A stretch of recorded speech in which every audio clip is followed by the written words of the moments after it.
پانچواں اعزاز،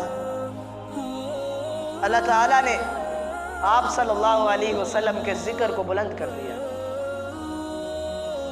قریش نے، کفار نے بہت کوششیں کی آپ کا نام مٹانے کے لیے۔ جب آپ صلی اللہ علیہ وسلم کے بیٹوں کی وفات ہوئی تو یہ پروپیگنڈا شروع کر دیا کہ ان کی تو نام و نسل بہت جلد مٹ جائے گی۔ وہ ناکام کوششیں کرتا رہے آپ صلی اللہ علیہ وسلم کے نام کو مٹانے کے لیے، لیکن اللہ تعالیٰ نے آپ کا مقام اتنا بلند کر دیا کہ جہاں اللہ تعالیٰ کی خدائی ہے وہاں مصطفیٰ کی مصطفائی ہے۔ الم نشرح لک صدرک ووضعنا عنک وزرک الذی انقض ظہرک ورفعنا لک ذکرک۔ اے نبی، کیا ہم نے آپ کے سینے کو کھول نہیں دیا؟ کیا ہم نے آپ کی وہ بوجھ ہلکا نہیں کر دیا جس نے آپ کی کمر جھکا رکھی تھی؟ ورفعنا لک ذکرک، ہم نے آپ کے لیے آپ کے ذکر کو بلند کر دیا۔ کتنا ذکر بلند کیا؟ حضرات، جب بچہ پیدا ہوتا ہے تو اس کے کانوں میں جو سب سے پہلے آواز پڑتی ہے اذان کی، جہاں یہ کہا جاتا ہے اشہد ان لا الہ الا اللہ، وہاں ساتھ یہ بھی کہا جاتا ہے اشہد ان محمد رسول اللہ۔ حضرات، جہاں اذان میں خدا کا نام ہے وہاں مصطفیٰ کا نام ہے، جہاں اقامت میں خدا کا نام ہے وہاں مصطفیٰ کا نام ہے، جہاں نماز میں خدا کا نام ہے وہاں مصطفیٰ کا نام ہے، جہاں حج میں خدا کا نام ہے وہاں مصطفیٰ کا نام ہے، جہاں تورات میں خدا کا نام ہے وہاں مصطفیٰ کا نام ہے، جہاں زبور میں خدا کا نام ہے وہاں مصطفیٰ کا نام ہے، جہاں انجیل میں خدا کا نام ہے وہاں مصطفیٰ کا نام ہے، جہاں قرآن میں خدا کا نام ہے وہاں مصطفیٰ کا نام ہے، جہاں عالم ارواح میں خدا کا نام ہے وہاں مصطفیٰ کا نام ہے، جہاں قبر میں خدا کا نام ہے وہاں مصطفیٰ کا نام ہے، جہاں حشر میں خدا کا نام ہے وہاں مصطفیٰ کا نام ہے، جہاں جنت میں خدا کا نام ہے وہاں مصطفیٰ کا نام ہے۔ قرآن کے پاروں میں تیرے نام کا چرچا ہے، چاند ستاروں میں تیرے نام کا چرچا، گلشن کے ہر ایک رنگ میں گل میں تیری خوشبو، رنگین بہاروں میں تیرے نام کا چرچا، موجوں کی روانی میں پتلا تم میں بہر میں، موجوں کی روانی میں تلا تم میں بہر میں، خاموش کناروں میں تیرے نام کا چرچا، چاہتا ہے کمر پھر وہ کبھی انگلی اٹھائے، انگلی کے اشاروں میں تیرے نام کا چرچا۔ حضرات، یہ کہا جاتا ہے کہ ان سے دور رہنا وہ پتہ نہیں کیا بیان کرتے ہیں، رسول اللہ کو کیا سمجھتے ہیں، رسول اللہ کے بارے میں شک و شبہات کیے جاتے ہیں۔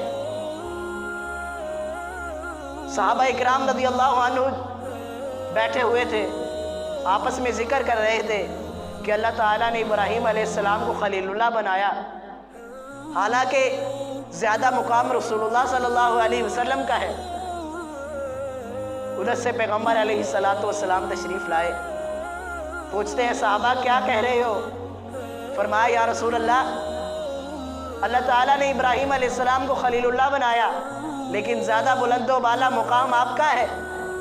تو نبی کریم صلی اللہ علیہ وسلم فرماتے ہیں اللہ تعالیٰ نے ابراہیم کو خلیل اللہ بنایا، مجھے حبیب اللہ بنایا۔ اہل سیرت لکھتے ہیں کہ خلیل کہا جاتا ہے دوست کو، اور حبیب بھی دوست کو کہا جاتا ہے۔ خلیل اسے کہا جاتا ہے کہ جس کی پیار میں جس سے ہر چیز لے لی جائے، اور حبیب اسے کہا جاتا ہے جس کے پیار میں اسے ہر چیز دے دی جائے۔ اللہ تعالیٰ نے پیغمبر علیہ السلام کو ہر چیز دے دی، ہر مقام دیا، ہر شان دی، ہر رفعت دی۔ کتنے مقام گنو گے، کتنوں پر انگلیاں رکھو گے، یہ بتاؤ کون سا شان، کون سا مقام ہے جو رسول اللہ کو نہیں دیا؟ اللہ تعالی ہمیں نبی کریم صلی اللہ علیہ وسلم کے محبت کی توفیق عطا فرمائے۔ ہم کہتے ہیں محبت تو کرتے ہیں، محبت تو ہم کرتے ہیں، یہ بات اگر سمجھ آ جائے رسول اللہ صلی اللہ علیہ وسلم نے ہم سے محبت کا تقاضا کیا ہے، ہم سے محبت مانگی ہے، وہ کس طرح؟ رسول اللہ صلی اللہ علیہ وسلم فرماتے ہیں کہ تمہیں سب سے زیادہ مجھ سے محبت ہونی چاہیے، اولاد سے بڑھ کر مجھ سے محبت ہونی چاہیے۔ یا رسول اللہ کہ اتنا کافی ہے؟ فرمایا والدین سے بھی بڑھ کر مجھ سے محبت ہونی چاہیے۔ یا رسول اللہ کہ اتنا کافی ہے؟ فرمایا کاروبار سے بڑھ کر، مال سے بڑھ کر مجھ سے محبت ہونی چاہیے۔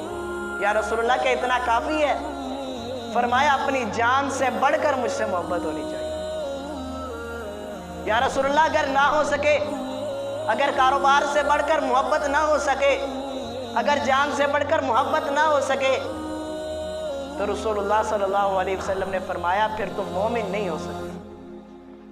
کسی اور کے پاس جانے کی ضرورت نہیں، کسی سے فتویٰ لینے کی ضرورت نہیں، کسی پر تان و تشریح کی ضرورت نہیں۔